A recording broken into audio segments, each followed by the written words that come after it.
네, 안녕하세요. 저 아까마의 보안을 담당하고 있는 인승진입니다. 작년에 이 자리에서 저를 보셨던 분들도 있을 것 같고요. 몇 년 전에 이 자리에서 보셨던 분들도 있을 것 같은데 가끔 제가 아이색에 잘 나오고 있습니다. 근데 저도 보안을 하고 있고 한 20년 넘게 하고 있지만 보안이나 이런 아이색 같은 세미나를 나오다 보면 한 가지 드는 질문이 뭐냐면 굉장히 많은 보안 솔루션들을 가져와서 벤더들이 얘기를 하고 또 자기네 제품에 대한 특장점들을 얘기를 굉장히 많이 해요. 근데 그 솔루션 가지고 다 구축을 했으면 보안사고 없어야 되잖아요. 근데 저희는 매일 보안사고 났다는 걸 듣고 있고 매주 듣고 있고 뭐 알려진 것만 해도 엄청나게 저희가 들려서 알고 있고 또 모르는 이야기는 또 얼마나 많을까요? 그러니까 저희가 인터넷 시대로 돌아온 이후서부터 거의 매일 사건들이 발생을 하고 있고 거의 매일 이슈가 발생을 하고 있습니다. 그리고 거의 매일 그 사건들에 대해서 해결할 수 있는 솔루션이 있다고 발표를 하고 있고요. 근데 줄지는 않아요.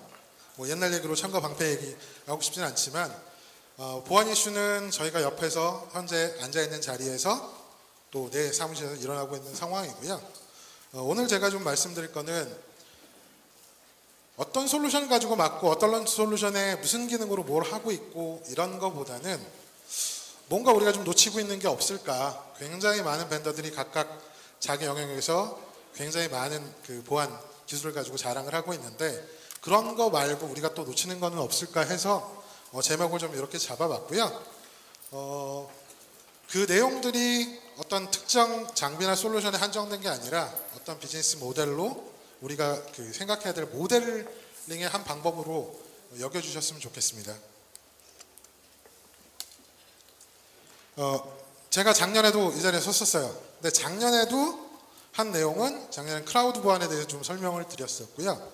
클라우드 보안의 3대 과제, 고려될 3가지 사항들에 대해서 좀 말씀드려봤었습니다. 딱 3가지 말씀드렸어요. 뭐였냐면 DNS 하나, 그 다음에 웹 어플리케이션 하나, 마지막으로 했던 게 인프라스트럭처. 저게 지금 우리가 당면하고 있는 보안 이슈들을 종합해보면 저 3가지로 떨어지죠. 첫 번째 인프라스트럭처. 인프라스트럭처에 대한 디도스 공격들 계속 일어나고 있고요. 인프라스트럭처를 어떻게 운영해야 될지 작년에 제가 드린 말씀을 잠깐 살펴보면 데이터 센터를 가지고 운영을 하다가 모자르니까 ISP 이중화 했었고요. ISP 회전 이중화 하다 보니까 디도스 트래픽 들어와서 보안 장비들 갖다 놓고 하다가 이것도 용량이라든가 공격 패턴이 바뀌니까 장비로 안 되니까 스크러빙 서비스라든가 위에 서비스로 하는 보안을 고려를 했었고 이런 것들이 대규모 디도스 공격이라든가 트래픽이 커지기 때문에 장비보다는 확장성을 가지고 있는 솔루션으로 커버리지 하라고 작년에 좀 말씀을 드렸고요. 두 번째는 웹 어플리케이션에 대해서 말씀드렸습니다. 지금 웹사이트 안 가지고 비즈니스하는 업체가 없습니다. 웹사이트, 기업, 메일, 그룹웨어 전부 웹베이스로 움직이고 있는데 우리가 알고 있는 보안은 굉장히 한정적으로 데이터 센터 앞단에 웹방화벽 놓고 IPS, 네트워크 장비 놓고 하는 이런 거에서 좀 벗어나서 클라우드 환경이라고 얘기하고 있는데 그러면 공격자들은 클라우드를 통해서 공격을 하고 있고 공격자들은 클라우드를 가지고 엄청난 트래픽을 만들어내고 있는데 나는 클라우드가 아닌 데이터 센터 중심으로 방어를 하고 있으니 문제가 될 것이다. 그런 것들을 좀 고민을 하고 대비할 수 있는 방법론을 가졌으면 좋겠다는 메시지를 작년에 전달해 드렸고요. 마지막으로 얘기했던 게 DNS였습니다. 되게 쉬운 어택 공격, 제가 해커라 그러면 가장 집중할 수 있는 공격은 DNS 쪽이에요. 왜? 지난 10여 년 동안 저희가 가장 많이 투자한 건 데이터 센터 앞단의 방화벽, 네트워크, 로드 밸런서, 라우터 이중화, 회선 이중화 이런 장비 기반의 솔루션들도 굉장히 많이 투자를 했어요. 웹방화벽 나와서 웹서버 보완했죠. 뭐 와스라든가 각종 DB 서버들 연결해서 가용성 늘렸고 디도스 공격이라든가 아니면 트래픽 서지가 발생을 해도 문제가 되지 않도록 준비 굉장히 많이 했어요. 근데 DNS에 얼마를 투자를 했나 생각해보면 거의 투자한 적이 없다가 답이에요. 한국에 있는 가장 큰 회사, 글로벌로 굉장히 세일즈도 많이 하고 있고 고객을 많이 가지고 있는 회사에 DNS 서버가 몇 대나 될까요? 이 DNS 서버 몇 대가 되는지 상상을 해보실 수 있을까요? 아니면 지금 자리하고 계신 기업에 아니면 공공기관이든 DNS 서버 몇 대나 있는 줄 아세요? DNS 서버를 운영하고 있는 기업들이 가지고 있는 평균 대수가 2대 정도예요. 왜? 2대인 이유는 뭐냐면 한 대 죽으면 안 되잖아요. 그러니까 로드 밸런싱 한다고 페일오버 한다고 2대 정도는 가지고 있어요. 가장 큰 기업도 10개가 안 돼요. 글로벌로 가장 큰 기업도. 근데 그것도 힘드니까 조그만 중소기업들은 아웃소싱 하죠. DNS 서비스 업체 아웃소싱을 하고 있고, 일반 사람들은 몰라요. DNS? 그게 뭔데? DNS 왜 쓰는데? 그냥 내가 사용하는 회사는 KT 쓰고 있으면 KT ISP에 DNS IP라는 거 자동으로 할당되니까 난 그런 거 몰라도 쓰고 있죠. 근데 기업에 보안을 하시는 분들은 DNS가 위험하고 어렵다고 보안을 해야 된다는 걸 알고 있지만 실질적으로 얼마나 하고 있느냐? 별로 안 하고 있어요. 그래서 그런 얘기를 굉장히 많이 DNS에 대한 보안을 해야 된다고 말씀을 드렸는데, 제가 좀 신기가 있었나 봐요. 작년에 그런 메시지 보내고 나서 며칠 안 됐어요. 이런 뉴스를 보셨을 거예요. 다인사의 DNS 공격 어택, IoT, 미라이 본넷 해서 미국 전역이 난리가 났습니다. 저때 영향을 받았던 업체들은 메이저 인터넷 서비스 업체예요. 제가 업체 이름을 좀 말씀드리긴 좀 그렇고요. 그 업체들이 돈이 없어서 IT 인프라에 투자 안 했고 보안 인프라에 투자 안 했을까요? 엄청나게 했죠.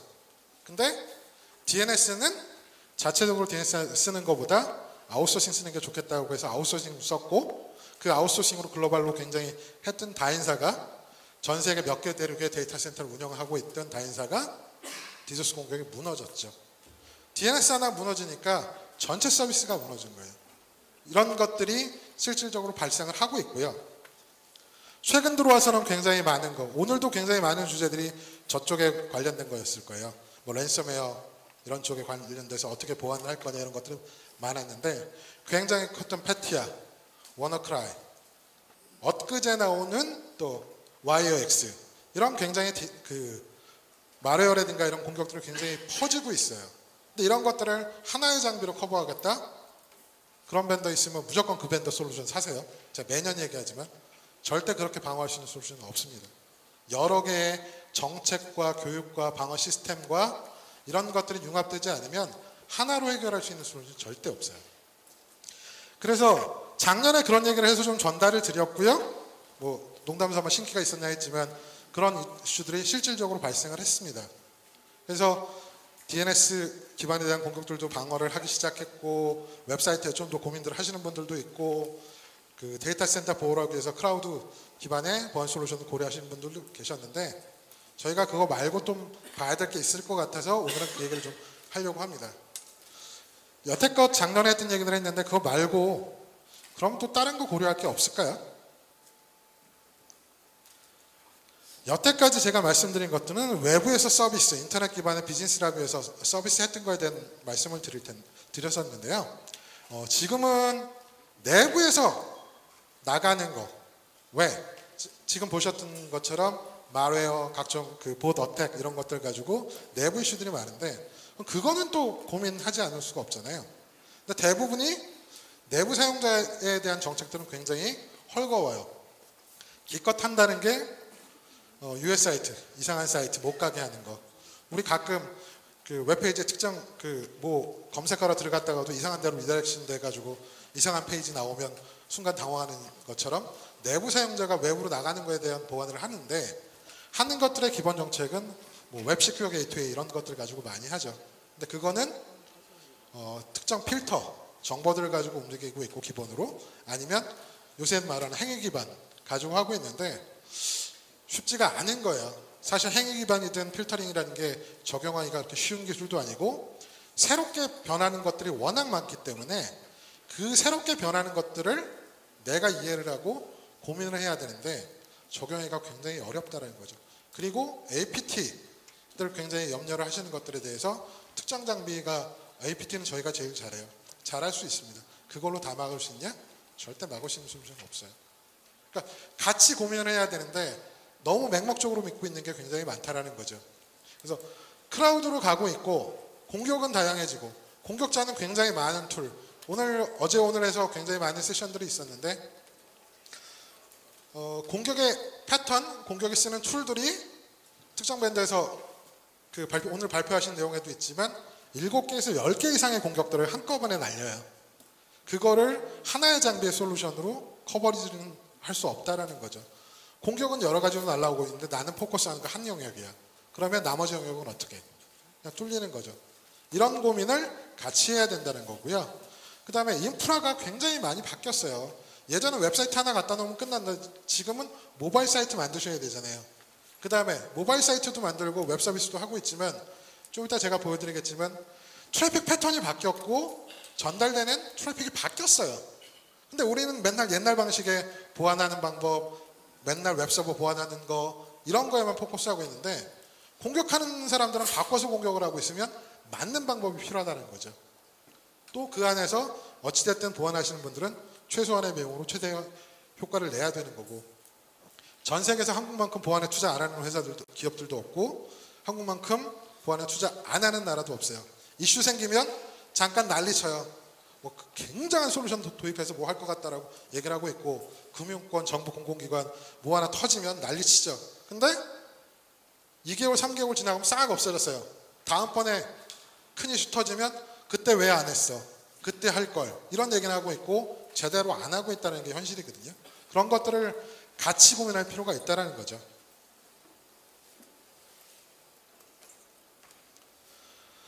DNS를 아까 말씀드렸지만 외부에서 내 사이트를 들어오게 하는 거는 그런 가용성 확보하고 한 크라우드로 작년에 말씀드렸는데 내부에서 하는 거에 대해서 내부에서 외부로 나가는 거에서 우리가 모르는 게 있는 게 US 사이트 막았으니까 문제 없다라고 생각들 많이 해요.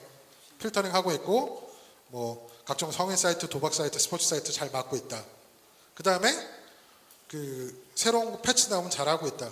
근데 그 US 사이트가 그런 것만 있는 게 아니라 도메인 제너레이션 알고리즘이라 그래서 DJ라는 걸로 해서 도메인을 순간적으로 만들어냅니다. 그러면 DNS 레지스터에 방금 등록되어 있고 새롭게 들어오는 전혀 모르는 도메인들이 굉장히 많아져요. 그거 어떻게 방어해요? 순간적으로 생성을 해서 레지스트를 하고 있는데 필터를 할 수가 없어요. 그건 즉각적으로 어떤 그 트래픽에 대한 패턴이라든가 그 트래픽이 움직이는 걸 보지 않으면 방어를 못해요. DNS 여기 그림에도 잠깐 보고 있지만 도메인 네임 서버 우리가 따따따코리아.com, 따따따삼성.com, LG.com 이렇게 우리가 이해하는 게 기본적인 도메인 개념이에요. 근데 이런 어태커가 쓰는 도메인은 저기서 보이는 것처럼 이상한 숫자, 난수, 10자리, 20자리로 랜덤하게 만들어서 등록을 해서 쓰고 있습니다. 저건 보이지도 않아요. 보지도 못했던 DNS인데 DNS 리퀘스트를 하면 응답을 주고 거기서 커맨드 컨트롤 서버가 컨트롤합니다. 저런 거에 대한 고민을 하셔야 된다는 거죠. 그 다음에 IT나 보안 쪽을 좀 아시는 분은 괜찮겠지만 DNS로 무슨 정보가 유출이 돼. DNS 정보 유출될 수 있습니다. 인터넷에서 DNS를 통한 정보 유출 찾으시면요. DNS 터널링, 익스필트레이션 해가지고 굉장히 많은 방법론으로 DNS를 리퀘스트를 통해서 내부 정보가 유출이 될 수 있다는 걸 알 수 있으실 거예요. 근데 이런 것들 모른다는 거죠, 우리가. 사실 이런 게 있다는 것조차도 모르고 있기 때문에 이런 것들을 고민해 본 적이 없어요. 그래서 오늘은 그런 것들을 고민을 한번 해보시라고 좀 말씀드리는 거고요.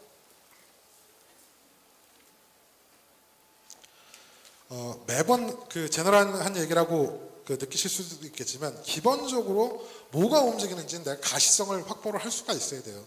무슨 위협이 있는지 알아야 막죠.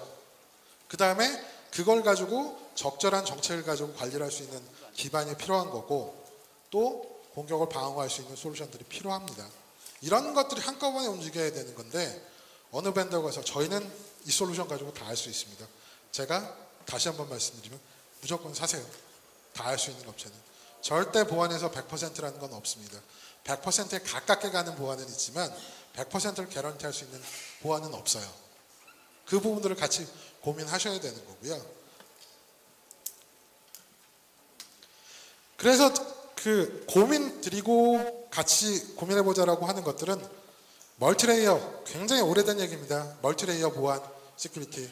어떤 분은 그게 좋은 방법이라고 얘기하고 어떤 분은 좋지 않은 방법이라고 얘기를 하지만 말씀드린 것처럼 단일 솔루션, 단일 모델로서 해결하기가 어려운 상황이 됐기 때문에 여러 개의 솔루션들을 가지고 그 갭들을 메워 나가야 되는 거고요. 지금 기존에 가지고 계셨던 안티바이러스, 뭐 데스크탑 보안 이런 장비에 네트워크 파이어들 가지고 하고 계시고 웹 프락시라든가 웹 시큐리티 가지고 보안을 하고 계시잖아요.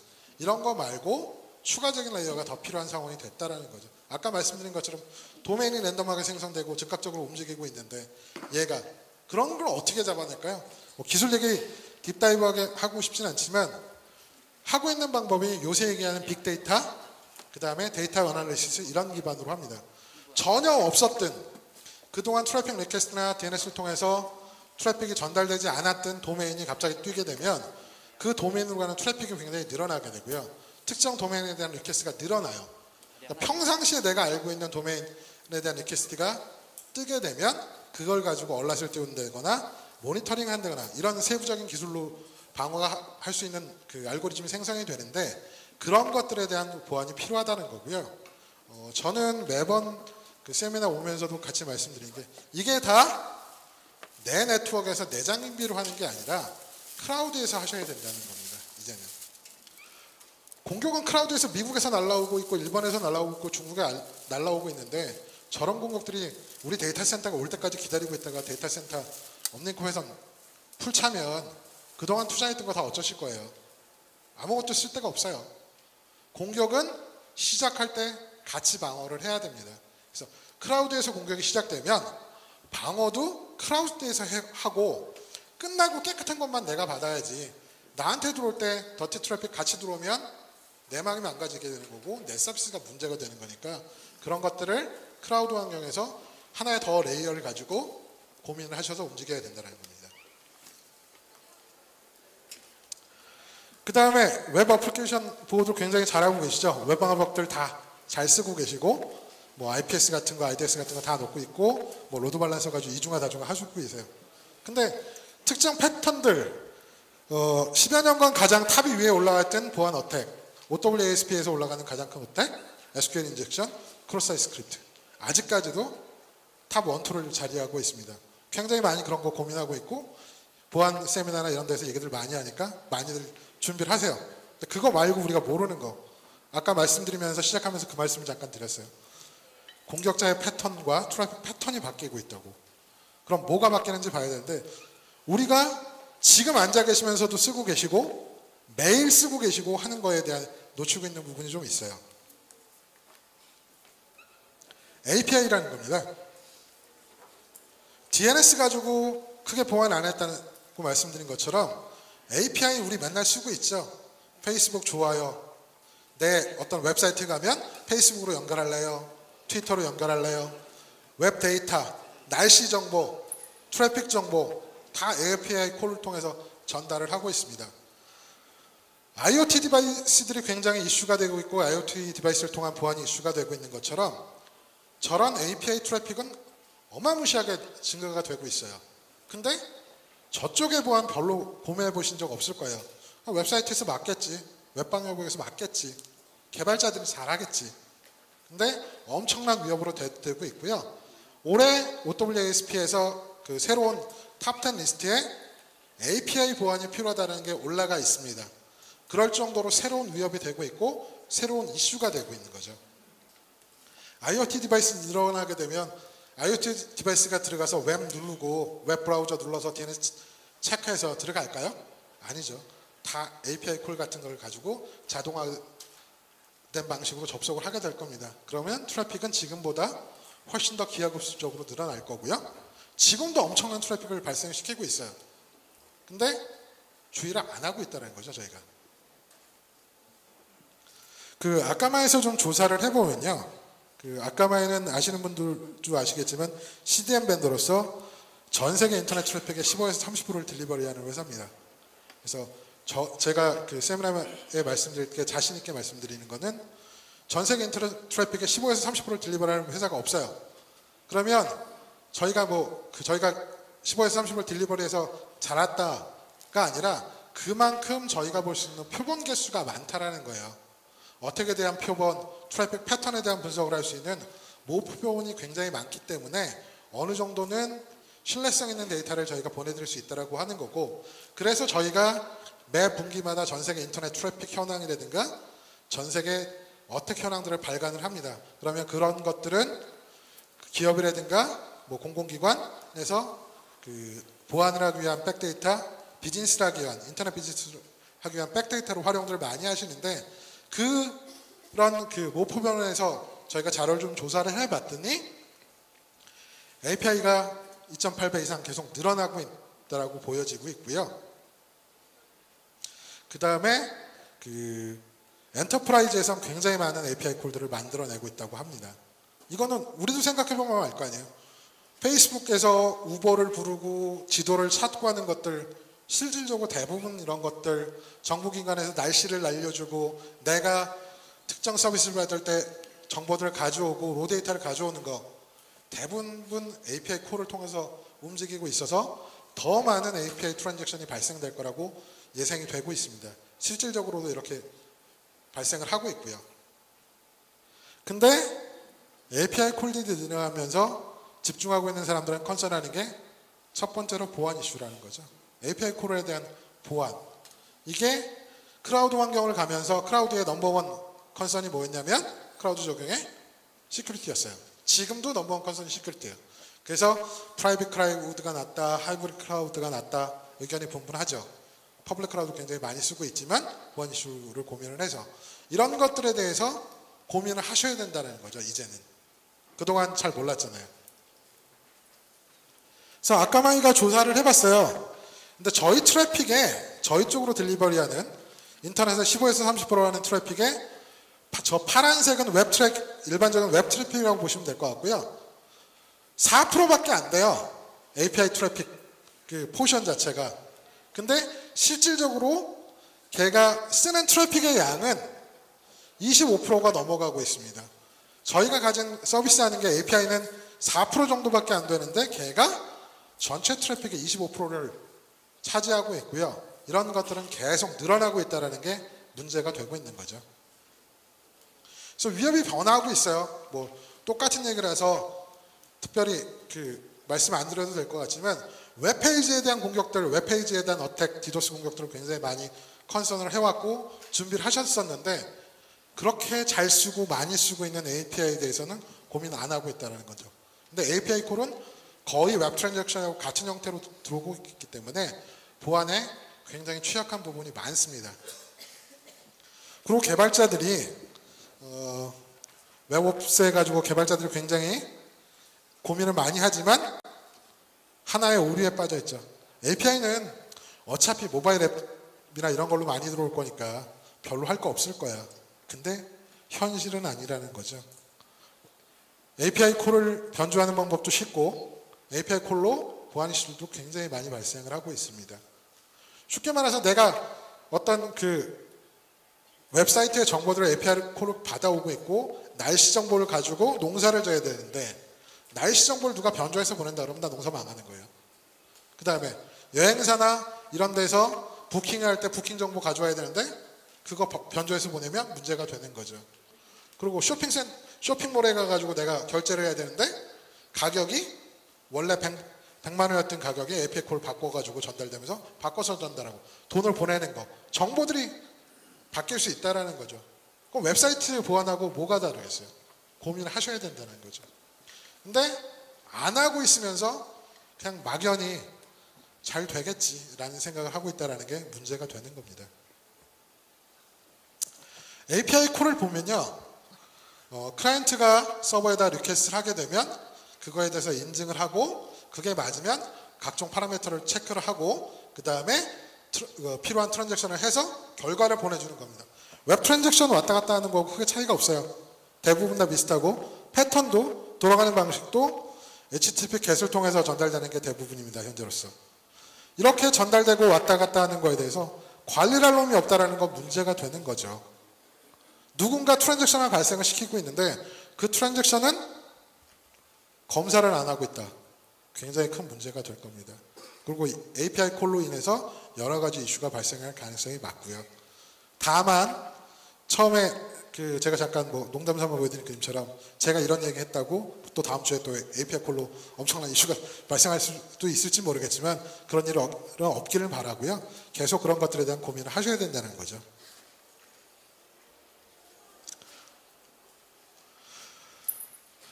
보안의 기본 요소가 뭐죠? CSI, Security, Integrity, Availability 이건 다 하고 해야 되는 게 기본의 보안의 원어원이죠. 똑같이 인증에 대한 권한 관리를 해야 됩니다. API 콜 아무나 날리면 어떻게 돼요? 적절한 사용자인지 내가 서비스할 수 있는 건지에 대한 것들을 정확하게 확인하고 막을 수 있는 방법론들을 가지고 있어야 됩니다.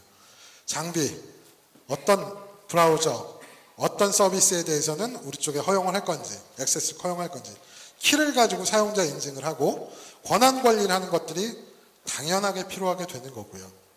그래야 정상적인 서비스가 이루어지는 거죠. 두 번째로 보면 각종 파라미터 패턴들, 파라미터에 따라온, 리퀘스트에 따라오는 파라미터에 대해서 검사를 제대로 해야 돼요. 이렇지 않으면 이 검사 정보를 통해서 내부 정보가 유출될 수도 있는 거고 또 디도스에 대한 이슈가 생길 수도 있습니다. 그래서 뭐 파라미터 사이즈, 파라미터의 값, SQL 인젝션 크로스 사이트 스크립트 할 때 가장 처음 나오는 게 그거잖아요.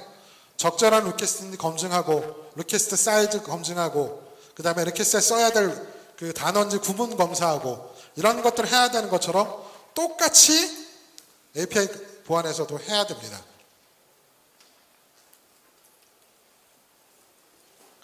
그 다음에 중간에 맨 인 더 미들 어택이라고 맨날 얘기하는 보안은 똑같이 적용이 되는 거고요. 중간에 누가 가져가면 안 되잖아요.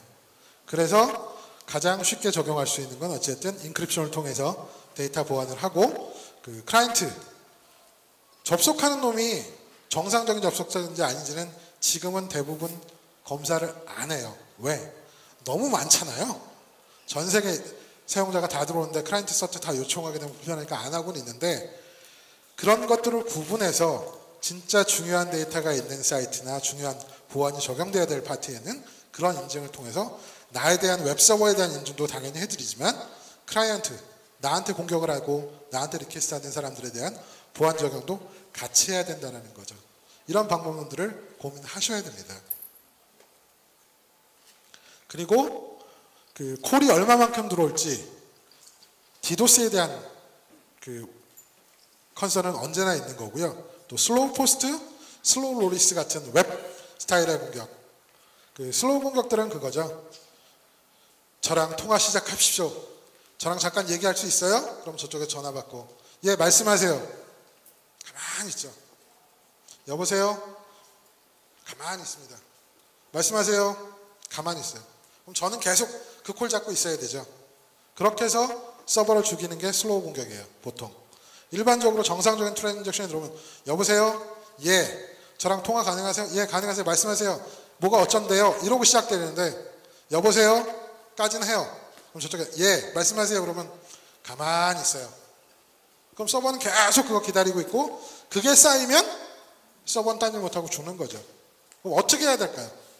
뭐 기술 딥다이브는 들어갈 건 아니지만 일정 시간 동안 어떤 리퀘스트나 일정 시간 동안 뭐가 없으면 그거에 대한 처리할 수 있는 트랜잭션을 커버리지 할 수 있는 타임셋을 한다든가 이런 방식으로 적용하실 수 있는 거고요. 그런 거에 대한 보안이 필요하게 됩니다. API 키, 뭐 클라이언트 IP나 유저 에이전트나 뭐 이런 세션 아이디 이런 걸로 정상적인 트래픽이 특정 인계치를 넘어가지 않도록 내 API 서버가 응답하는 서버가 부하를 받지 않도록 준비하는 게 필요하고요. 또 지오블록이 굉장히 큰 방법론 중에 하나가 될 것 같습니다. 왜? 우리 회사는 중국에서 들어올 일 없어. 근데 왜 중국에 들어오는 콜을 다 받아요? 중국 막아버리면 되지. 심플하게. 굉장히 쉽게 접근할 수 있는 하나의 방법론이 될 수 있고요. 그 다음에 꼭 들어와야 되고 내 서버에서 API로 정보를 가져가야 되는 사이트가 특정지을 수 있다면 걔만 허용하면 됩니다. 화이트리스트로 허용하면 되죠. 그런 방식의 보안 적용들이 필요하게 되는 거고요. 제가 얘기한 거 뭐 별로 굉장히 어려운 거 특별한 거 없어요. 저런 걸 할 수 있고 저런 걸 고민하시고 보안을 해야 된다는 말씀을 드리고 싶은 거고요. 모든 벤더들이 얘기하는 게 내 장비로 나댄다? 해보시고 내부 정책과 우리가 하는 거에 필요한 것들을 해야 됩니다. 완벽한 보안은 없습니다. 공격자는 계속 변화하고 있고 내가 자는 시간에도 공격자는 새로운 공격 패턴, 새로운 방법들을 만들고 있어요. 근데 한 가지 고민하고 같이 해야 될 것들을 제가 간단하게 정리를 해놓은 게 있는데 패스를 만드시면 돼요. 패스를 고민하시면 굉장히 좋은 보안을 하실 수 있습니다. 패스는 퍼포먼스, 어베일러빌리티, 스케일러빌리티, 시큐리티에서 앞에 약자를 제가 따낸 용어인데요. 적어도 서비스 인프라가 내가 원하는 수준의 성능은 내야 되는 거고 어떠한 모델이든 로드 밸런스든 페이러블스든 장애를 대비한 안정성을 가지고 있어야 되고요. 그 다음에 확장성이 필요한 거죠. 내가 비즈니스가 늘어나고 잘 되면 그거를 커버리지 할 수 있는 정도의 확장성을 가지고 있어야 되는 거고요. 그 다음에 시큐리티는 모든 분야에서 필요한 상황이 되고 있습니다. 이런 것들을 한 번 더 고민해 보시고요. 작년에 말씀드렸던 그런 거하고 다른 새로운 우리가 잘 모를 보안 영역이 새롭게 나오고 있고 그 부분에 대해서도 고민하지 않으면 더 큰 이슈가 발생할 것 같습니다. 이렇게 해서 제 세션을 마치겠고요. 뭐 장비나 저희 솔루션 뭐 네임 가지고 뭐 하고 싶은 얘기는 전혀 없었고 이런 고민들을 좀 같이 보완하시는 분들이 해 주셨으면 하는 바람에서 말씀드렸습니다. 감사합니다. 네, 멋진 강연해 주신 인승진